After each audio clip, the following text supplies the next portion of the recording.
my grave while I am still living," said my father, who was white as chalk. He put his hand to his heart and was attacked by a fit of coughing which lasted several minutes. "Why should you eat your heart out like this?" my mother asked him.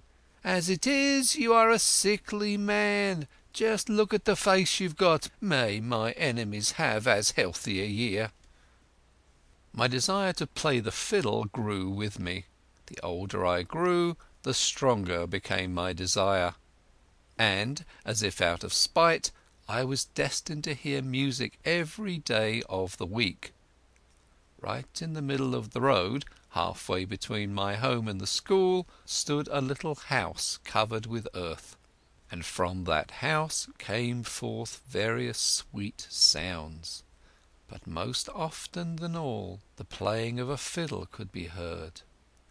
In that house there lived a musician, whose name was Naphtali Bezborodka, a Jew who wore a short jacket, curled up earlocks and a starched collar. He had a fine-sized nose. It looked as if it had been stuck on his face. He had thick lips and black teeth. His face was pock-pitted and had not even the signs of a beard. That is why he was called Bezborodka, the beardless one. He had a wife who was like a machine. The mother called her Mother Eve. Of children he had about 12.5. They were ragged, half-naked and barefooted. And each child, from the biggest to the smallest, played on a musical instrument. One played the fiddle, another the cello, another the double bass, another the trumpet, another the balalaika, another the drum, and another the cymbals. And amongst them there were some who could whistle the longest melody with their lips or between their teeth. Others could play tunes on little glasses or little pots or bits of wood. And some made music with their faces. They were demons, evil spirits, nothing else. I made the acquaintance of this family quite by accident. One day, as I was standing outside the window of their house listening to them playing, one of the children, Pinner, the flautist, a youth of about 15 in bare feet, caught sight of me through the window. He came out to me and asked me if I liked his playing.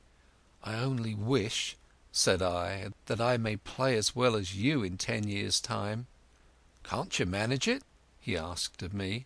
And he told me that for 2.5 roubles a month his father would teach me how to play, but if I liked, he himself, the son, that is, would teach me. "Which instrument would you like to learn to play?" he asked. "On the fiddle?" "On the fiddle." "On the fiddle?" he repeated. "Can you pay 2.5 roubles a month, or are you as unfortunate as I am?"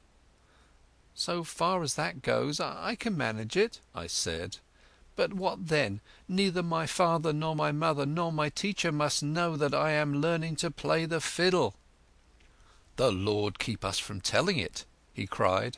"Whose business is it to drum the news through the town? Maybe you have on you a cigar end or a cigarette? No, you don't smoke? Then lend me a kopeck and I will buy cigarettes for myself. And you must tell no one, because my father must not know that I smoke. And if my mother finds that I have money, she will take it from me and buy rolls for supper. Come into the house. What are we standing here for?" With great fear, with a palpitating heart and trembling limbs, I crossed the threshold of the house that was to me a little Garden of Eden. My friend Pinner introduced me to his father. "Shalom, Nahum Vevik's, a rich man's boy. He wants to learn to play the fiddle." Naphtali Bezborodka twirled his earlocks, straightened his collar, buttoned up his coat, and started a long conversation with me all about music and musical instruments in general and the fiddle in particular. He gave me to understand that the fiddle was the best and most beautiful of all instruments. There was none older and none more wonderful in all the world than the fiddle. To prove this to me he went on to tell me that the fiddle was always the leading instrument of any orchestra, and not the trumpet or the flute. And this was simply because the fiddle was the mother of all musical instruments. And so it came about that Naphtali Bezborodko gave me a whole lecture on music. Whilst he was speaking he gesticulated with his hands and moved his nose, and I stood staring right into his mouth. I looked at his black teeth and swallowed, yes, positively swallowed every word that he said. "The fiddle, you must understand," went on Naphtali Bezborodko to me, and evidently satisfied with the lecture he was giving me. "The fiddle, you must understand, is an instrument that is older than all other instruments. The first man in the world to play the fiddle was Jubal Cain, or Methuselah, I don't exactly remember which. You will know that better than I, for, to be sure, you are learning Bible history at school. The second fiddler in the world was King David. Another great fiddler, the third greatest in the world, was Paganini. He also was a Jew. All the best fiddlers in the world were Jews. For instance, there was Stempedju, and there was Pedochka.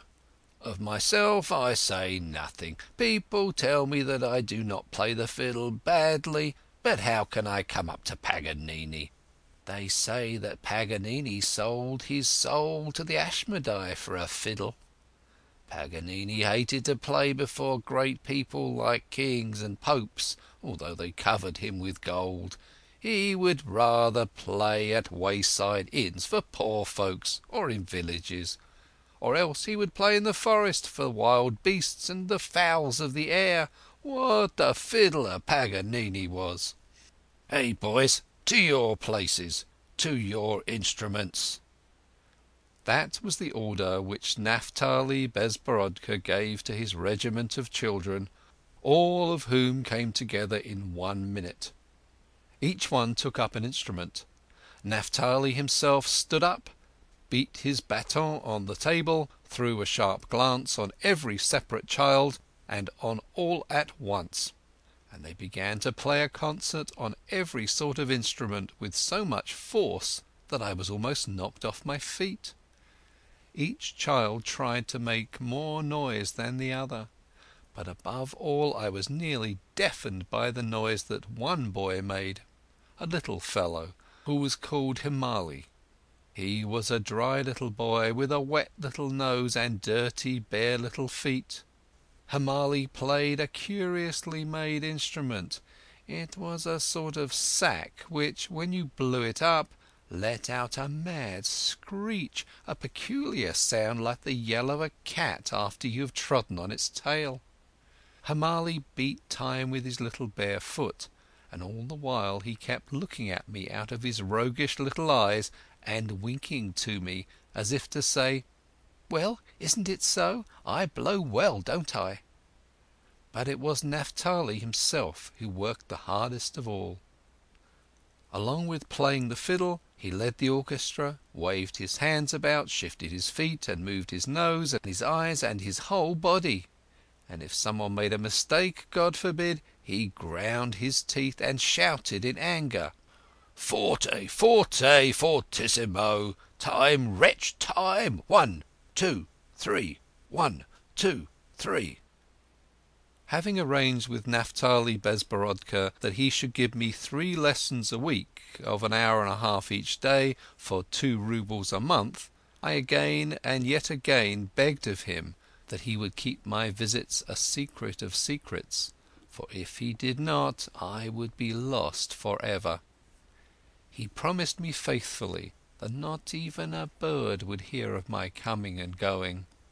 "We are the sort of people," he said to me, proudly fixing his collar in place, "we are the sort of people who never have any money, but you will find more honour and justice in our house than in the house of the richest man. May you have a few groshens about you?" I took out a rouble and gave it to him.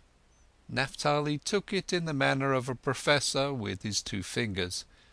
He called over Mother Eve, turned away his eyes, and said to her, "Here, buy